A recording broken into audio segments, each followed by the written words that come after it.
क्या करना है, दोनों हाथ घंटों तक धोना है। उसके बाद में 3 मरतबा कुल्ली करना है, इस तरीके से, है ना। फिर 3 मरतबा,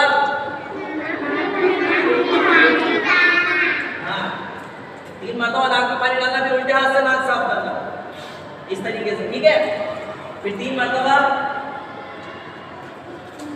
चेहरा धोना है, क्या करना है, ये इस तरीके से, है ना।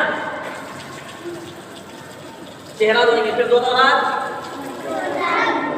कोहनियों समेत धोना है, इस तरीके से 3 मरतबा दोनों हाथ कोहनियों समेत धोना है ना। फिर क्या करना है, चौथाई सर का ये इस तरीके से मसा करना है ना। फिर दोनों पांव टखनों समेत धोना है, दोनों पांव टखनों समेत धोना है,